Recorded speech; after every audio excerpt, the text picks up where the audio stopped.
शाहे जीला बमने दारो परेशान मददे शाहे जीला बमने। बिस्मिल्लाहिर्रहमानिर्रहीम। अल्लाहुम्मा सल्लि अला सय्यिदिना व मौलाना मुहम्मदिन व अला आलिहि व सहबिहि व बारिक व सल्लिम। अस्सलामु अलैकुम व रहमतुल्लाहि व बरकातुहू। इंतहाई मोहतरम मुकर्रम नाज़रीन बातमकीन, औलिया अल्लाह की शान पर मबनी इस अज़ीम शान प्रोग्राम में मैं हूँ आपका मेज़बान कारी मोहम्मद यूनुस क़ादरी। हज़रत गौसुल आज़म रज़ी अल्लाह तआला अन्हु का माह मुक़द्दस है। हज़रत गौसे पाक रज़ी अल्लाह तआला अन्हु का मुकाम, इल्मी मुकाम इतना बुलंद है कि आप शरीअत और तरीक़त दोनों के इमाम अकबर नज़र आते हैं। आपके दौर के हम असर इमाम इब्न जौज़ी रहमतुल्लाह ताला अलैह बहुत बड़े इमाम, और वो इतने बड़े इमाम हैं कि बड़े बड़े उलमा जब इमाम इब्न जौज़ी का नाम आता है तो उनके सर नगू हो जाते हैं। इमाम इब्न जौज़ी रहमतुल्लाह ताला अलैह एक मरतबा गौसे पाक रज़ी अल्लाह ताला अन्हु की मजलिस में हाज़िर हुए तो उनके दिल में आया, मैं देखता हूँ आप कुरान की तफसीर कैसे बयान करते हैं। किसी कारी ने कुरान की आयत पढ़ी, गौसे पाक रज़ी अल्लाह ताला अन्हु ने उसी पे गुफ्तगू शुरू कर दी। गौसे पाक रज़ी अल्लाह ताला अन्हु ने उसकी एक तफसीर बयान की, दूसरी की, तीसरी की, चौथी की, पाँचवीं की, 11 तफसीरें बयान की।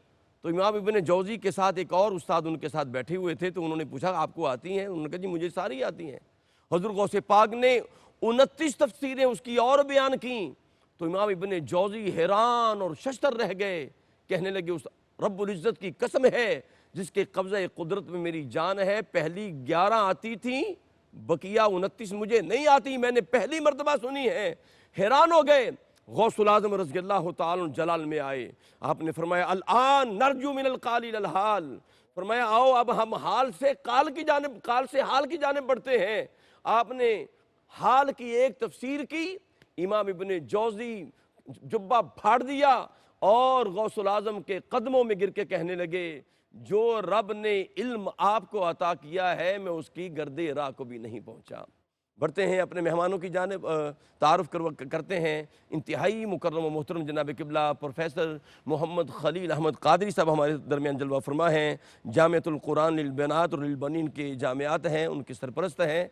क़िबला मुफ्ती साहब आपका खैर मक़दम है। और उनके साथ हमारे इंतहाई दिल अज़ीज़ और दिल के करीब रहने वाली शख्सियत हजूर की आल के शहजादे आले नबी औलादे अली जनाब हजूर क़िबला साहबजादा वाला शान साहबजादा पीर सैयद मुनीर अली गिलानी शाह साहब दामद बरकातुहुल क़ुद्सिय्यह जलवा फरमा हैं। आप सज्जादा नशीन हैं खानका हज़रत नबी शाह गिलानी रहमतुल्लाह ताला अलैह, हज़रत दरबार आलिया मियां मीर सरकार के मैं क़िबला शाह जी आपको भी खुश आमदीद कहता हूँ। हमारे साथ जलवा फरमा है साहिवाल की सरजमीन से ये जाना पहचाना चेहरा है, ARYQ TV की आवाज़ है, पूरी दुनिया में गूंज रही है, शोहरा आफाक आवाज़ के हामिल जनाबे शफ़ाकत अली फ़रीदी साहब जलवा फरमा हैं। फ़रीदी साहब आपसे गुजारिश करूँगा कि हज़रत हफ़ीज़ ताइब का कलाम हमें सुनाइए। बिस्मिल्लाह।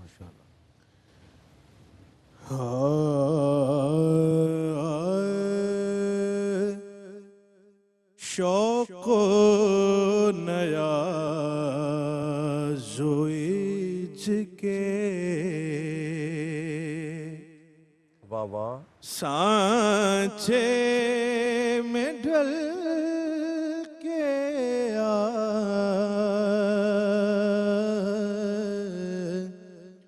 शौक़ नया ज़ोइज के सांचे में ढल के आ ये कूचाए हबीब है क्या कहने। पलकों से चल के आ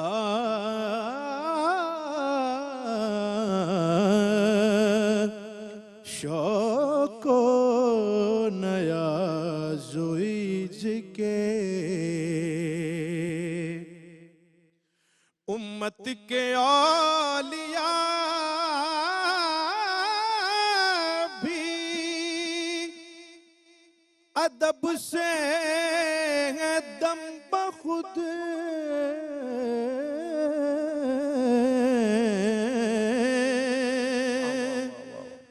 उम्मत के औलिया भी अदब से हैं दम बखुद,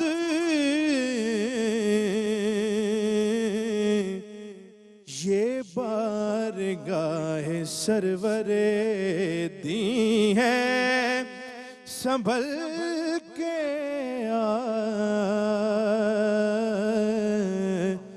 ये बारगाह सरवरे दी है संभल के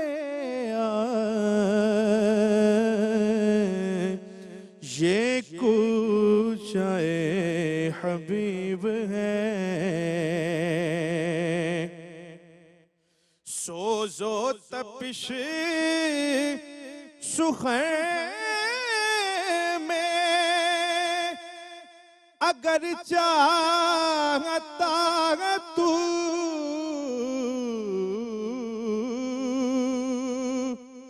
सोजो तपिश सुखे में अगर चाहता तू इश्क़ नबी की आग से ताइब पिघल के इश्क़ नबी की आग से ताइब पिघल के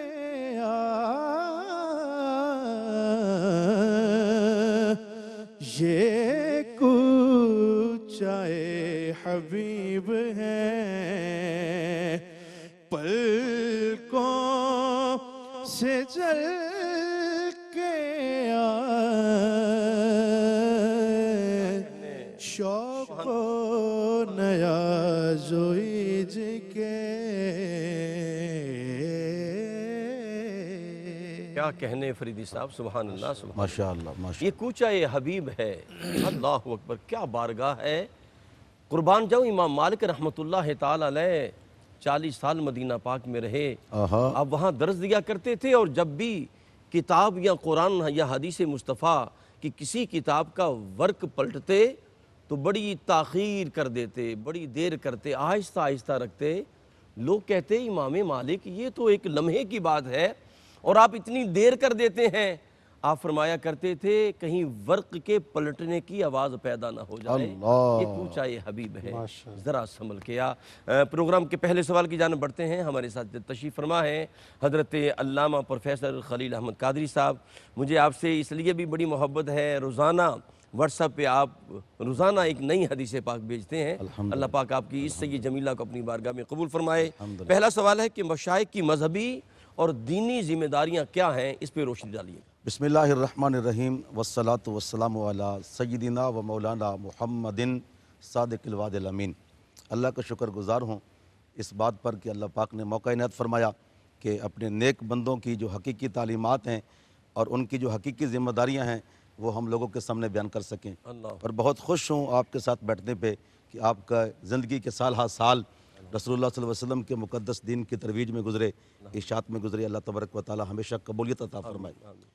जहाँ तक औलिया इज़्ज़ाम का ताल्लुक़ है, दर हकीकत ये अल्लाह रब्बुल इज़्ज़त के रसूल सल्लल्लाहु अलैहि वसल्लम के नुमाइंदे होते हैं जी। ये बात बिल्कुल वाज़ेह तौर पे हर बंदे को पता होना चाहिए कि ये अल्लाह के नेक बंदे अल्लाह के दीन की तबलीग के लिए होते हैं, तरवीज के लिए होते हैं और अल्लाह के रसूल के नुमाइंदे बन के आते हैं। क्योंकि साबिक़ा अंबिया अलैहिमुस्सलाम के साथ दीगर अंबिया आते थे उनके दीन की तबलीग और तरवीज के लिए, लेकिन मेरे करीम आका सल्लल्लाहु अलैहि वसल्लम के दीन के लिए ये दो करदार हैं, या अहले इल्म हैं या फिर मशाइख़ इज़्ज़ाम हैं। और ये दोनों हस्तियाँ अहले इल्म हों या मशाइख़ इज़्ज़ाम हों, ये दोनों औलिया कराम में शामिल हैं। यहाँ ये बात मैं वाज़ेह तौर पर अर्ज़ कर दूँ, अहले इल्म उलमाए कराम हों या मशाइख़ इज़्ज़ाम हों, ये दोनों करदार औलिया अल्लाह हैं। वाह वाह वाह। क्योंकि जो रसूल पाक सल्लल्लाहु अलैहि वसल्लम ने तारीफ़ फरमाई है, अब हदीस पाक में है, हज़रत अस्मा बिन्त यज़ीद कहती रज़ी अल्लाह तआला अन्हा, आप फरमाती हैं कि करीम आका ने इरशाद फरमाया, अला उख़बिरुकुम बिख़ियारिकुम, क्या मैं तुम्हें बताऊं कि तुम में अफजलियत वाला तबका कौन सा है? सुभान अल्लाह। कुल ना बला, हमने कहा बताइए। हुजूर ने फरमाया इज़ा रुऊ ज़ुकिर अल्लाह, जिनको देखने से खुदा की याद आ जाए। खुदा याद आ जाए। और दूसरी हदीस पाक पर हज़रत अब्दुल्लाह बिन अब्बास से रिवायत है, उसमें अल्फाज मुख्तलिफ हैं लेकिन मफ़हूम यही है।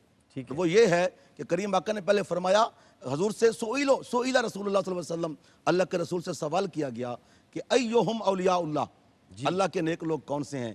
तो हजूर ने फरमाया इज़ा रुऊ ज़ुकिरुल्लाह, जब उनकी ज़ियारत हो तो दीदार अल्लाह तबारक व तआला का उनकी ज़ियारत से याद खुदाबंदी सामने आ जाए। और फिर यही हदीस पाक मुस्नद अबू याला के अंदर एक और अल्फाज में मौजूद है तो सबसे ज्यादा जामे है।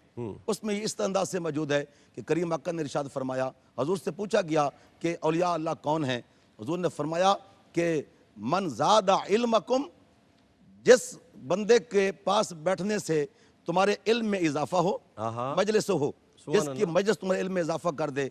और फरमाया वो ज़ुकिर अल्लाह रोयतहु, और जिसकी देखने से नज़ारा करने से अल्लाह तबारक व तआला की याद आ जाए। और फिर फरमाया कि ज़करकुमुल आखिरा अमलहु, इसका अमल ऐसा हो कि उनके अमल को देख के तुम्हें आखिरत याद आ जाए। क्या कहने। अब इन तीनों हदीसों के अंदर असल जिम्मेदारियां बता दी औलिया अल्लाह की कौन सी हैं, और यह भी बता दिया कि औलिया अल्लाह के तबका में ये दोनों शामिल हैं, अहले इल्म भी और मशाइख इज़ाम भी। क्योंकि रसूल पाक सल्लल्लाहु अलैहि वसल्लम को जो अल्लाह पाक ने मनसा बता किया और फिर कुरान पाक में उसकी खबर दी तो फरमाया कि यतलु अलैहिम आयातिका व युअल्लिमुहुमुल किताबा वल हिकमता व युज़क्कीहिम। अब आयाते तय्यबात की तिलावत के साथ इल्म व हिकमत की तालीम और तज़किया नफ्स, ठीक, ये रसूलुल्लाह सल्लल्लाहु अलैहि वसल्लम के मनासिब हैं।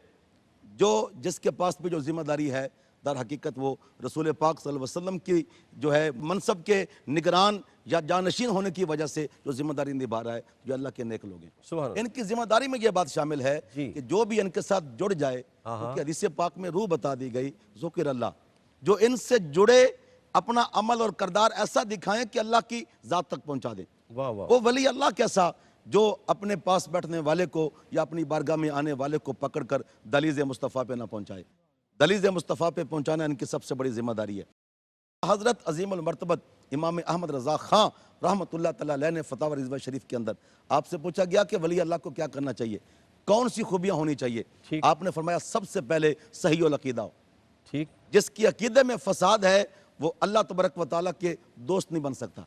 अल्लाह। और फिर इरशाद फरमाया कि वो अमल करने वाला हो। ठीक है। और तीसरे नंबर पर आपने इरशाद फरमाया कि उसके पास इल्म हो, जी, कि इल्म होगा और इल्म जरूरी चीजों का हो। और चौथी नंबर पर आपने फरमाया कि कोई गैर शरई हरकत उसके अमल से जाहिर ना हो। ठीक है। अब इल्म भी अल्लाह के वली के लिए शर्त है जो फराइज के मुतालिक है। हजरत अबू सुल्तान फरमाते हैं ना कि इल्म बाज जो करे फकीरी, जी, काफिर मरे दीवाना हो। तो ये औलिया इज़ाम की जिम्मेदारियां हमारे बुजुर्गों ने बयान की हैं। बहुत शुक्रिया, बहुत शुक्रिया। नाज़रीन किराम, किबला मुफ्ती साहब की गुफ्तगू का हासिल यही था कि जब आप वकूनु मा सादिकीन, अल्लाह वालों की संगत में आओ तो जनाब फिर तुम ज़िक्र करने वाले बन जाओ। और फिर जब अल्लाह वालों की सोहबत मिलती है, सुबहान अल्लाह सुबहान अल्लाह, वो कहते हैं सोबत साले तोरा साले कुनन, सोबत ताले तोरा ताले कुनन बना देती है। हज़रत किबला गिलानी साहब के हमारे साथ जलवा फरमा है, चमकता हुआ नूरानी चेहरा। अल्लाह पाक आपको हमेशा चार जानब से आपकी हिफाजत फरमाए। किबला मेरा सवाल आपकी खिदमत में ये है, और फिर मैंने वक्फे की जानब बढ़ना है, सवाल पहले छोड़े जा रहा हूँ कि औलिया अल्लाह मशाइख़ इज़ाम की सोहबत से अल्लाह का ज़िक्र और दुनिया से बेरग़बती पैदा होती थी और होती है, तो क्या आज के दौर में ऐसा है? ये सवाल छोड़े जा रहा हूँ। नाज़रीन किराम, मुलाकात करते हैं एक वक्फे के बाद। जी नाज़रीन इकराम, आपका खैर मकदम है और यह अल्लाह की शान पर मबनी प्रोग्राम आप देख रहे हैं। हुज़ूर क़िबला मुफ्ती साहब ने गुफ्तगू फरमाई और हुज़ूर गिलानी साहब की बारगाह में मैंने सवाल छोड़ दिया था कि औलिया अल्लाह की सोहबत से क्या मिलता है और अल्लाह की याद मिलती है, दुनिया से बेरग़बती मिलती है, क्या ऐसा भी है? जी किबला। औज़ु बिल्लाहि मिनश शैतानिर रजीम, बिस्मिल्लाहिर रहमानिर रहीम। अल्लाहुम्मा सल्लि अला सय्यदिना व मौलाना मुहम्मदिन व अला आलि सय्यदिना व मौलाना मुहम्मदिन व बारिक वसल्लम अलैहि। सबसे पहले कारी यूनुस साहब, आपका बहुत मैं ममनून हूँ, आपकी पूरी टीम का, कि आज जिस मौके पे आपने हमें यहाँ बुलाया है और ख़ास तौर पर जो ये महीना रबीउस्सानी महीना शाह मुहय्यिद्दीन सैयदना शेख अब्दुल कादिर जीलानी रहमतुल्लाह ताला अलैह का ये महीना है, और उसी तवस्सुत से आपने ये प्रोग्राम भी रखा है। और क्वेश्चन आपका असर हाज़र की तरह आपने मेरे से ये क्वेश्चन किया है, तो मैं समझता हूँ सबसे पहले तो मैं आपके सवाल से पहले एक थोड़ा सा बताना चाहूँगा कि औलिया अल्लाह जो है ना, वो असलाफ उन्होंने जो किरदार उस दौर में अदा किया था जी शाह जी। खानकाहों की शक्ल में, और उस वक्त जब सालिक आते थे या तालिब आते थे तो उनको दीन हक सिखाया जाता था। आक़ाए दो जहाँ मोहम्मद सल्लल्लाहु अलैहि वसल्लम की मोहब्बत, इश्क और मवद्दत सिखाई जाती थी। सुभान अल्लाह। और उस वक्त उनका अंदाज़ ऐसा था कि जब गुफ्तगू होती थी तो वो जो सालिक बैठा होता था वो कुछ अरसे के बाद, कुछ वक्फे के बाद, कुछ लम्हात के बाद उसके अंदर जो तब्दीली रौनमा होती थी, उस वक्त वो समझता था कि ये जो दुनिया की रगबत है ना, ये हमारे लिए कोई मायने नहीं रखता। अल्लाह अकबर। उस वक्त वो पूरा का पूरा दीन के अंदर समा जाता था। सुभान अल्लाह। और उस वक्त की जो दीन का तरीक़ाकार था, औलिया अज़ाम की तो गुफ्तगू में इतनी तासीर थी कि जब वो गुफ्तगू करते थे तो उसमें उनकी काया पलट जाती थी। बिल्कुल ठीक। और उस दौर के हिसाब से अगर देखा जाए तो देखें, खानकाई निज़ाम जो है ना, ये वहीं से चला हुआ है। जी शाह साहब। कि जैसे किबला फरमा रहे थे कि उलमाए इकराम और ये दूसरे औलिया अज़ाम जी। और मशाइख़ अज़ाम जो आज के दौर में हम उनको पीर कहते हैं, ठीक है। ये वो किरदार अदा कर रहे हैं जो हमारे असलाफ ने किया, अल्हम्दुलिल्लाह। उसी तरह कर रहे हैं। कुछ के अंदर कमी बेशियाँ हैं, कुछ में नहीं हैं। मैं समझता हूँ, मैं सब को तो नहीं कहता, लेकिन तरीक़ाकार क्या है कि जो मशाइख़ अज़ाम है ना, उनको सबसे पहले अपनी तरबियत करना ज़रूरत है। अल्लाह अकबर। उसकी तरबियत क्या है? कलायदुल जवाहर के अंदर सैयदना शाह मुहय्यिद्दीन शेख अब्दुल कादिर जिलानी रहमतुल्लाह अलैह फरमाते हैं सुभान अल्लाह। कि जो मशाइख़ है ना, उसके अंदर 12 खसलतें जो हैं वो पैदा होनी चाहिए। वाह वाह शाह साहब। वो 12 खसलतें कौन सी हैं? जी। आप फरमाते हैं कि वो 12 खसलतें, वो जो सिफ़ात हैं वो ये हैं कि वो पहली अल्लाह रब्बुल इज़्ज़त की 2 सिफ़ात, 2 खसलतें सीखे वो मशाइख़, तब जाके वो मसनद पर बैठता है। अब वो खसलतें अल्लाह रब्बुल इज़्ज़त की कौन सी हैं? एक है रहम दिली। ठीक।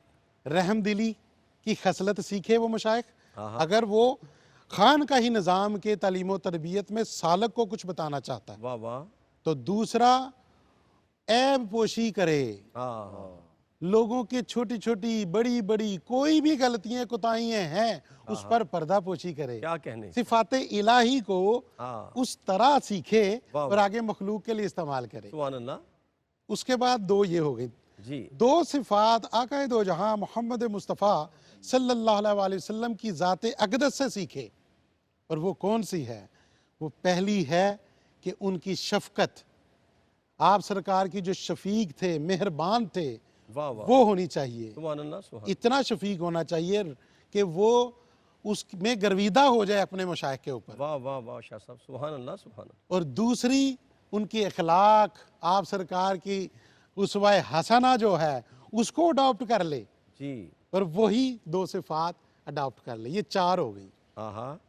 तीसरी 2 सिफात ये कहा कि हज़रत अबू बकर सिद्दीक़ रज़ियल्लाहु ताला अन्हो की 2 खसलतें सीखे। क्या कहने शाह साहब। पहली खसलत आप सदीक़ अकबर की दयानतदारी सीखे। जी। दूसरी उनकी खसलत सच्चाई सीखे। सुभान अल्लाह। जिस तरह की उनकी दयानतदारी थी उसी तरह की वो दयानतदार बने, उस तरह ईमानदार और सच्चा मसनद पर बैठ कर अपने सालक को तालीम दे। क्या कहने। तीसरा आगे आ जाता है चौथा, ठीक। हज़रत उमर फ़ारूक रज़ी अल्लाह ताला अन्हो की जो खसलत है वो सीखे। उनके अंदर भी 2 खसलतें बताई। एक, अच्छा उसका मतलब मैं ये समझाने में कोशिश करूँगा कि हज़रत उमर फ़ारूक की खसलतें ये बयान की सैयदना शेख अब्दुल कादिर जिलानी रहमतुल्लाह अलैह ने कि अमर बिल मारूफ व नही अनिल मुनकर करे। ठीक है। यानी अच्छाई की बातें बताए जैसे फ़ारूक आज़म बताते थे। सुभान अल्लाह। सुभान।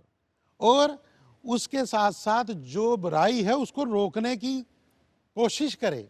सुभान। ये खसलतें अडॉप्ट करे। उसके बाद हज़रत उस्मान गनी की 2 खसलतें बताई। बिस्मिल्लाह बिस्मिल्लाह। उसमें सबसे पहली खसलत हज़रत उस्मान गनी की वो सीखे कि खाना खिलाना सीखे, वाह वाह, सखावत करना सीखे, गनी बन जाए। ठीक है। और दूसरी, रात को बेदार होकर अबादत इलाही में मशगूल हो जाए। सुभान अल्लाह। और चौथी इसके बाद खसलत मौलाए हज़रत अली करमुल्ला वजहुल करीम की दो वाह वाह। खसलतें बताई क्या कहना, कि वो अडॉप्ट करे। सुभान अल्लाह। अगर वो मसनद मुशाइख पर बैठा है जी, तो वो दो खसलतें कौन सी हैं कि आप मौलाए कायनात की वो शुजात, वो जवां मर्दी, वो बहादुरी को अडॉप्ट करे, वाह वाह वाह, वो उनसे सीखे, उसी तरह बैठ जाए मसनद के ऊपर। और उसके बाद दूसरी उनकी खसलत क्या कि आलम बने, इल्म हासिल करे, क्योंकि मौलाए कायनात का कौल है कि इल्म जो है वो हयात है और जहलियत जो है वो मौत है। क्या खूबसूरत शाह साहब आपने औसाफ़ हमीदा बयान फरमाए हैं। लुत्फ़ आ गया आपकी गुफ्तगू से। तो मैंने किबला मुफ्ती साहब की जानिब बढ़ना है। शाह साहब ने कमाल गुफ्तगू फरमाई है। किबला इसी ज़िमन में शाह साहब की जो गुफ्तगू हुई है कि मशाए के अंदर जो तरबियत उन्होंने की, जो औसाफ़ हमीदा उनमें होने चाहिए, तो उनमें एक चीज़ ये भी है कि तआस्सुब, और ये जो तआस्सुब है और इंसान के अंदर होता है और नफ़रत होती है, ये मशाइख के अंदर नहीं होनी चाहिए, बल्कि हर एक गुनाहगार भी आता है उससे प्यार करते हैं, सयाकार भी आता है उससे मोहब्बत करते हैं। इस हवाले से आप क्या फरमाते हैं? माशाल्लाह, असल में विलायत के जितने भी असूल हैं, अगर हम उसको एक ज़ाब्ते के साथ देखना चाहें तो सरकार हज़रत गौस आज़म जानी महबूब सुबहानी शेख सैयद अब्दुल कादिर जिलानी नव्वरल्लाहु मरकदहू की सीरत तैयबा हमारे लिए मशअल राह है। बेशक बेशक। आपने जिस अंदाज से लोगों को दीन सिखाया, थोड़ा सा बगदाद शरीफ का माहौल देखें कि आप गौस आज़म के आने से पहले तातारियों वाला मामला गुजर चुका था, ठीक, जिसने पूरी, और उस वक़्त बगदाद को तमाम शहरों के अंदर उरूसुल बिलाद कहा जाता था, तमाम शहरों की दुल्हन, जी, जो इल्म की एक बहुत बड़ी खेप तैयार कर चुका था।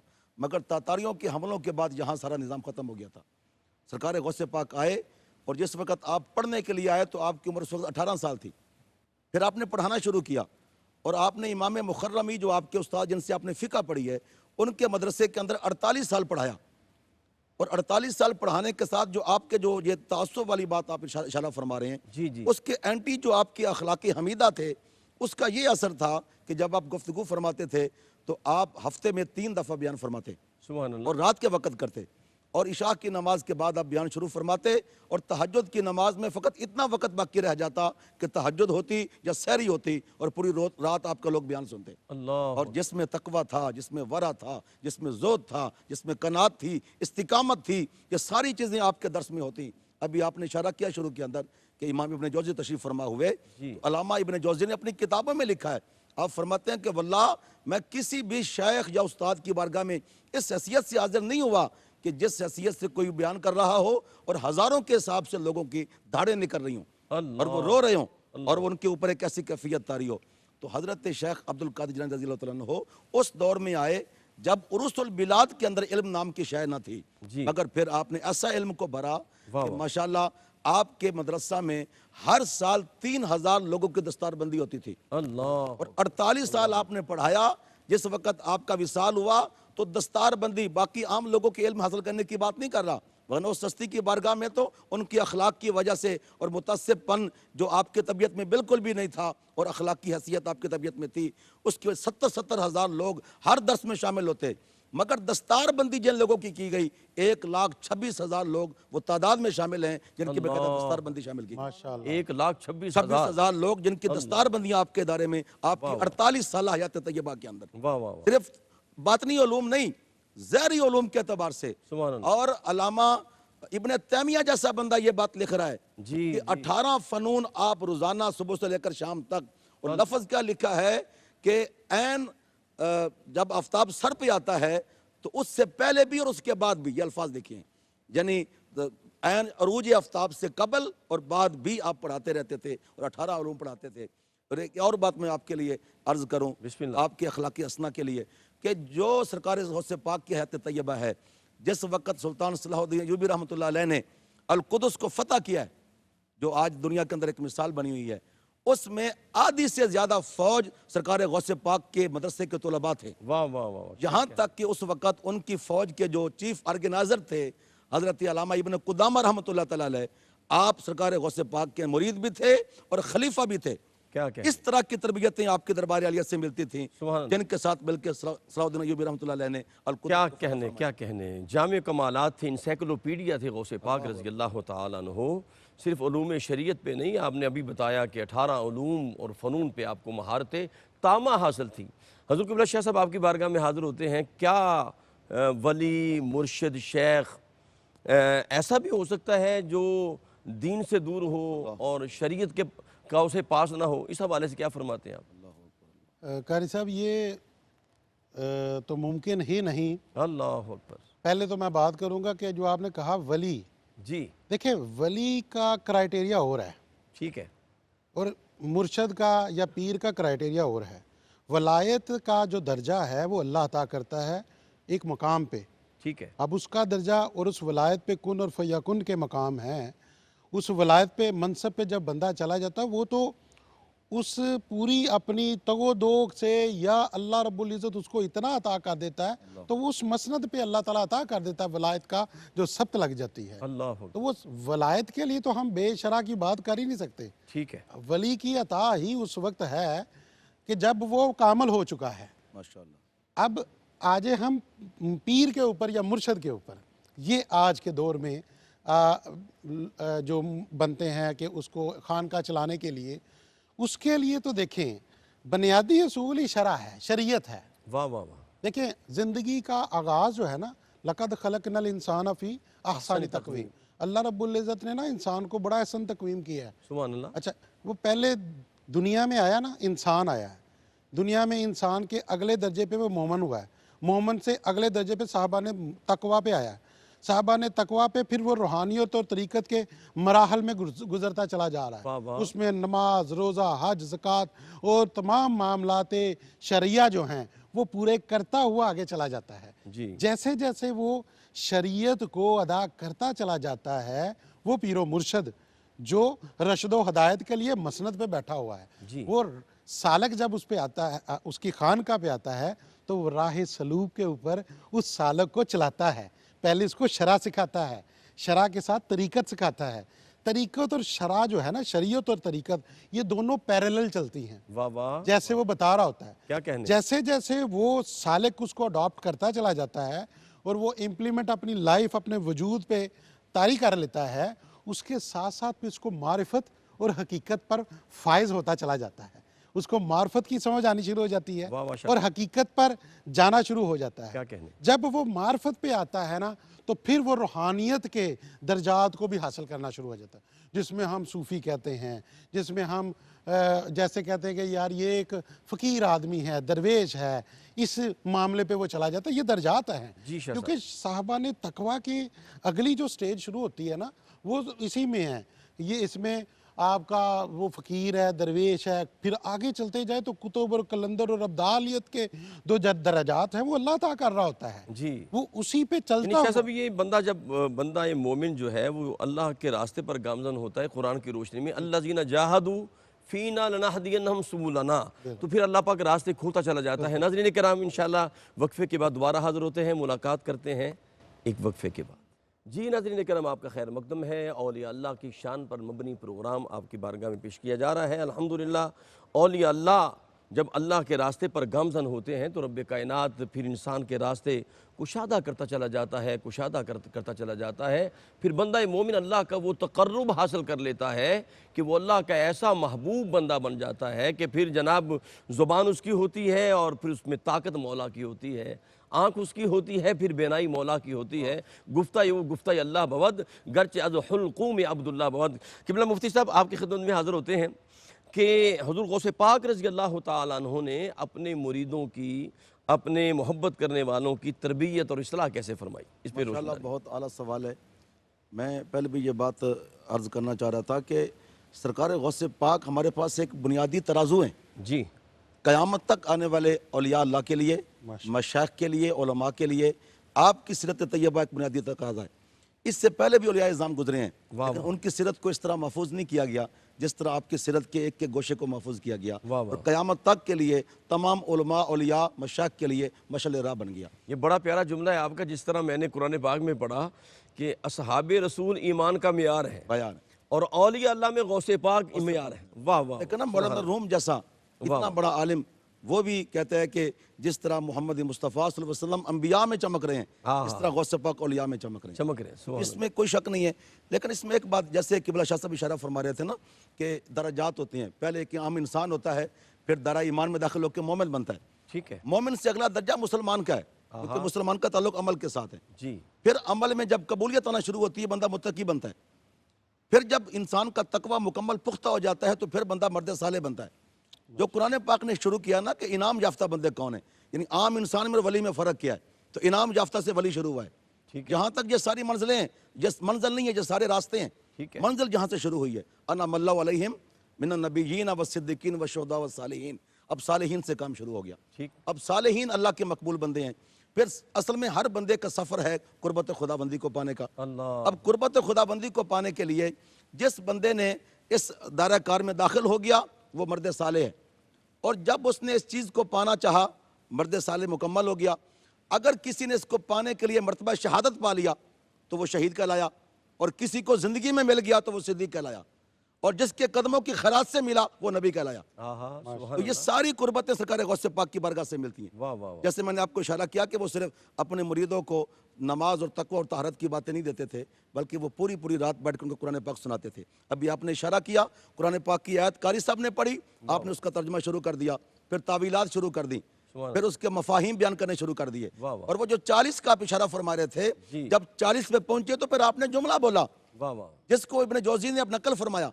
जुमला ये बोला कि ये तो वो उलूम हैं जो जहरी हैं, जो उलमाए ज़वाहिर बयान करते हैं। अभी मैं तुम्हें बातन की बात बताता हूँ। क्या कहना? इतनी बात करने की देर थी कि हर तरफ अल्लाह की सदाएं बुलंद हुई, और इब्ने जौजी का कुर्ता भी फट गया, उनका जुबा भी फट गया, दस्तार भी उतर गई और कदम में पड़ गई। तो आपने जो अपने मुरीदों की तरबियत फरमाई है, सुभान उसमें इल्म और अमल दोनों बातों क्या का कहने, क्या और ये जुमला भी आपका है कि अल इस्तिकामतो फौकल करामा, ये सरकार गौसे पाक की तालीम में शामिल है। बेशक बेशक, और आपने फिर अपने तमाम फजाइल बयान करते हुए निस्बत अल्लाह की बयान की है। क्या और फरमाते हैं, मुरीदी ला तखफ अल्लाह रब्बी आतानी रिफातन निलतुल मवाली मनाली, मेरे मुरीद कभी खौफ ना किया कर, क्योंकि मेरा ताल्लुक अल्लाह से है, वो मेरा रब है, उसने मुझे ऐसी रिफतें अता की हैं जो मैं चाहता हूँ वो। क्या खूबसूरत, सुभान अल्लाह। शाह साहब किबला वो कहते हैं गुनाह से नफरत करो, गुनाहगार से नफरत ना करो, है गुनाह से नफरत करो, गुनाहगार से ना करो। औलिया अल्लाह हर एक को पनाह देते हैं।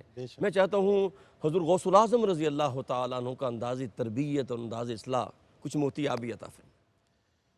कारी साहब, सरकार गौसल आज़म का रज़ी अल्लाह ताला अन्हु जो तरीक़ा कार था ना जी, क्योंकि वो कामल ज़ाहिर है, कामल एक वली जिस मसनद पे बैठ के, जिस मसनद पे अल्लाह ने उनको जो जो चीज़ें अता कर दी, उनकी ज़ुबान के अंदर जो लिखते हैं कि तासीर इतनी थी कि अगर एक लफ्ज़ बोलते थे तो लोग धाड़े मार कर रोना शुरू हो जाते थे। अल्लाह अकबर, अल्लाह, और लोग आते थे, उनका वाज सुनते थे, और इतनी फसी और बलीग ज़बान थी उनकी कि जब गुफ्तगू फरमाते थे तो लोग धाड़े मार कर रोना शुरू हो जाते। अल्लाह, और कुछ मकामात पे ये लिखा है कि आप सरकार जब बैठे होते थे और वहाँ पे राजो न्याज चल रहा होता था।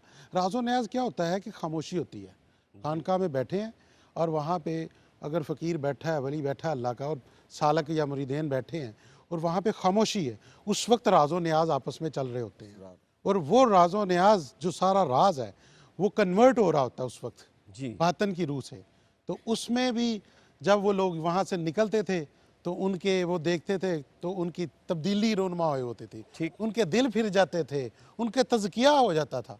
ये सारी चीज़ें आप सरकार। और दूसरा आपने जो पूछा कि उस खानका में के अंदर तो तमीज़ है ही नहीं ना किसी की, कि अगर कोई गैर मज़हब है तो उसको भी इजाज़त है, वाह वाह, अगर कोई फ़िरका वारियत को नहीं अच्छा समझता, कोई उस लिहाज से इख्तलाफ रखता है, उसको भी इजाज़त थी। आप हज़रत ख्वाजा मोइनुद्दीन चिश्ती अजमेरी रहमतुल्लाह अलैह की अगर तारीख़ को पढ़ते हैं तो देखें, वो भी हिंद सिंध में जब आए तो क्या था, पंडित थे, जोधी थे, हिंदू थे, उनको भी अपनी खानका में बुला के तो तबलीग और तदरीस का वो तरीका अपनाया कि वो मुसलमान भी हुए, सुभान अल्लाह, उसमें जोधी भी मुसलमान हुए, पंडित भी मुसलमान वाह हुए। वाह वाह, तो आज वो गरीब नवाज कहा जाता है। तो ये औलिया अल्लाह की खिदमात हैं, सुभान अल्लाह, जब वो खानकाहों में बैठे हों अगर वो कुछ भी ना बोले तो उनकी काया वैसे ही पलट जाती है, क्या राजो नियाज से पलट जाती है। सुभान अल्लाह। नाज़रीन किराम, क़िबला शाह साहब ने एक बड़ा प्यारा जुमला अता फरमाया कि आपकी गुफ्तगू में तासीर ऐसी थी, अल्लाह अकबर। इधर से आप बोलते थे सुभान अल्लाह, लबे गौसुल आज़म से अल्फाज निकलते तो दिलों में रूहों में दाखिल हो जाते थे। अली बिन हैती रहमतुल्लाह ताला अलैह आपकी मजलिस वाज़ में बैठे हुए हैं और बड़े वक़्त के बहुत बड़े बुलंद पाया वली हैं, लेकिन आपकी बारगाह में ज़ानी तलम्मुज़ तय करके बैठे हैं। गौसे पाक रज़ी अल्लाह तआला मिंबर पे बैठे हैं और सरकार दो आलम का सरापा बयान हो रहा है। सरकारी दो आलम के हसीन मुखड़े की बात है, वल्लैल जुल्फ़ों की बात है, अलम नशरा सीने की बात है, मा ज़ागल बसर मा तगा आँखों की बात है, यदुल्ला वाले हाथों की बात है, वमा रमैत इज़ रमैत वलाकिन्नल्लाह रमा की बाजुओं की बात है। सरकार का जिक्र हो रहा है सरापा का। और अली बिन हैती रहमतुल्लाह तआला की आँख लग गई। जब आँख लगी तो गौसुल आज़म मिंबर पे नीचे उतरे और नीचे उतर के आप अली बिन हैती के सामने हाथ बांध के खड़े हो गए। मजमा हैरान परेशान है, ये क्या हुआ? गौसुल आज़म मिंबर छोड़ के नीचे खड़े हैं और हाथ बांधे खड़े हैं।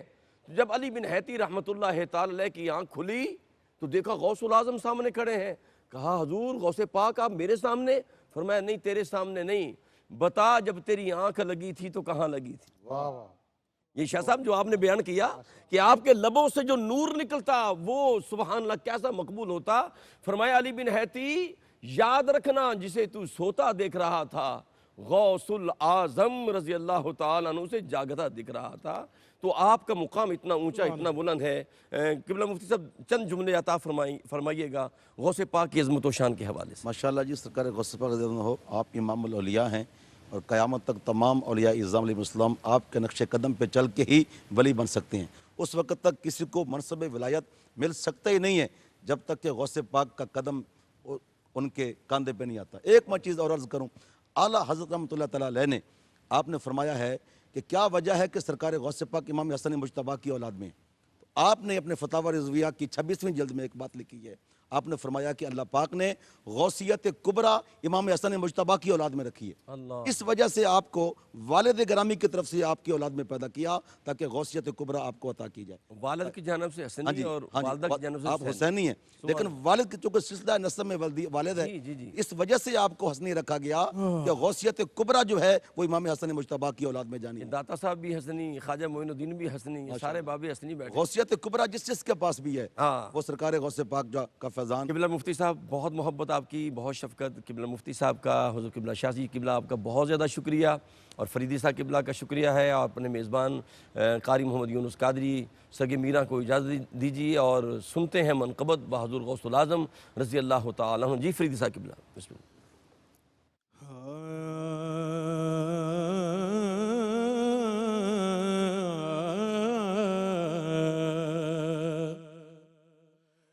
गौसे आज़म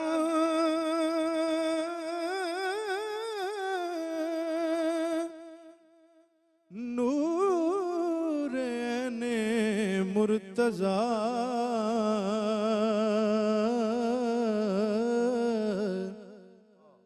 गौसे आज़म है अताए मुस्तफ़ा। क्या कहने। गौसे आज़म फातिमा के चैन है,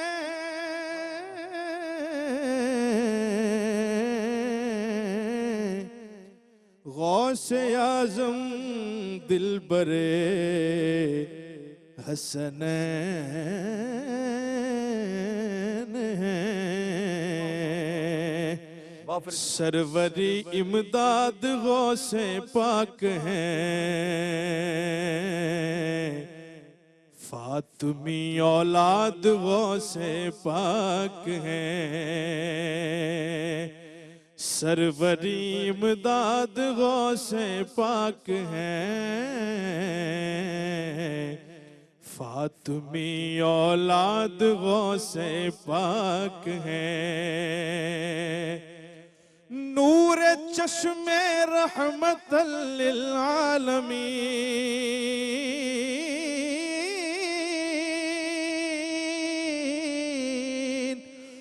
नूर चश्मे रहमतल लिल आलमीन। जिंदा जिंदाबाद गौसे पाक हैं, जिंदा जिंदाबाद गौसे पाक हैं। सुभान अल्लाह। बिस्मिल्लाह ताहू। रोज महशर का उसे कुछ गम नहीं,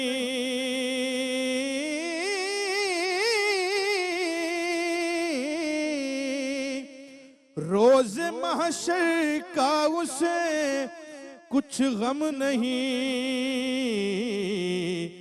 जिस किसी को याद गौसे पाक है, जिस किसी को याद गौसे पाक है। रंज और आलम से आबिद हमें,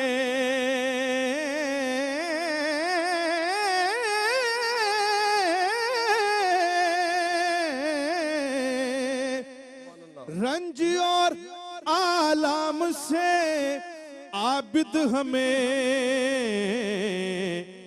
कर रहे आजाद गौसे पाक हैं, कर रहे आजाद गौसे पाक हैं। सरवरी इमदाद गौसे पाक हैं, फातिमी औलाद गौसे पाक रोज़े माशर से कोई गम नहीं। हैं। वाह वाह वाह। रोज महशर का उसे कुछ गम नहीं,